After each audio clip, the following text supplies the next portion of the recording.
Hey everyone, it's Sharon from Sharonatsea, and every so often I hear horror stories of someone arriving to the cruise port without the proper identification. Yes, that's right, it does happen. Don't let that be you.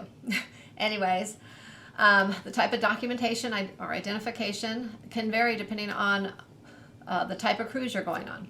So today I am here to talk about the different types of cruises and what type of documentation you will need for that cruise.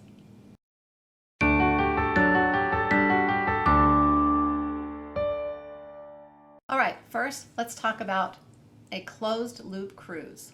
Some of you may say, what's a closed loop cruise? Anyways, a closed loop cruise, that's a mouthful, huh? It is a cruise that leaves, it departs, and it returns to the same U.S. port at the beginning and the end of the itinerary. For example, you may leave from Miami, say, and go to Jamaica, Grand Cayman, and Cozumel, and then return back to Miami. Okay, that is considered a closed-looped cruise. Currently, the minimum requirement for a closed-loop cruise is to the Caribbean and Mexico. Okay, we're talking just the Caribbean and Mexico here. Is a government photo ID and birth certificate.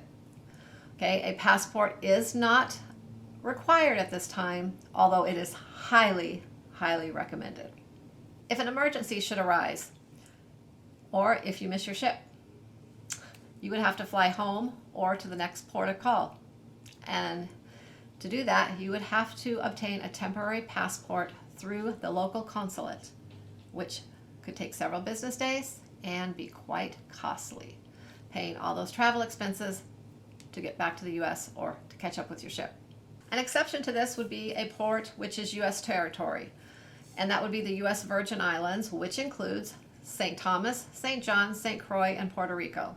You will be able to fly home in these ports without a passport, although you will need proper photo ID, such as a state driver's license or a government state ID card for adults. For children 16 and under in U.S. territory, you would not need any photo ID. Children 16 to 18, they will accept like a student ID card with a photo ID card. So, and here are a few acceptable forms of ID for a closed loop cruise. Passport, that's always number one. Highly recommend a passport. Okay, another option, a passport card. Next, a birth certificate plus government issued photo ID. Next, original certificate of U.S. naturalization plus a government issued photo ID.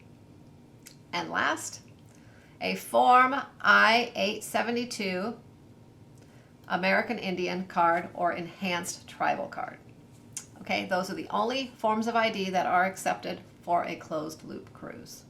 Now, let's talk about if you are cruising to Europe or a transatlantic cruise or Canada or any other foreign territory that is not owned by the U.S.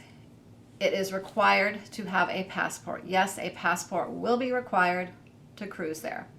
No exceptions. This does also include children of all ages. If you're cruising to Cuba, you must have a passport. No birth certificate, driver's license, or passport card will be accepted. Also, you must have a visa as well, a Cuban visa. So there are several ways to go about doing this. Most cruisers go directly through the cruise line for this. They can assist you with this, and it's actually the easiest way to go about getting a Cuban visa. If you're a Cuban-born cruiser, they have to apply for a visa from the Cuban embassy and use the Cuban passport for entry on port days. So unfortunately, the cruise line will not be able to assist you with this. So if you are Cuban-born, take that into consideration, plan ahead, apply for your visa early because applications and approvals can take up to several months. All right, let's talk a little bit about name changes.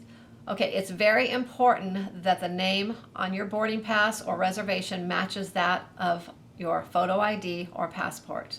If for any reason it does not match, maybe a recent marriage or divorce, for example, you'll need to bring a copy of a legal document supporting those changes. You know, it doesn't always happen, but there is always that slim chance that you may not have it and they might ask for it. So there you go. Make sure you have that with you. And lastly, let's talk about cruising with kids. All right. Sometimes someone may take another person's child on a cruise with them, or maybe just one parent's going on the cruise. If a child is cruising without both legal parents, it is highly recommended that the other parent or traveling adult brings a signed letter from the child's parent, giving them permission to make decisions on their behalf, you know, in case of an emergency. It can also help on embarkation day and the debarkation process run a little more smoothly when going through customs. So there you go. That was a few of my cruise tips on documentation, name changes, and cruising with children. Hope it was helpful. Until next time, happy cruising.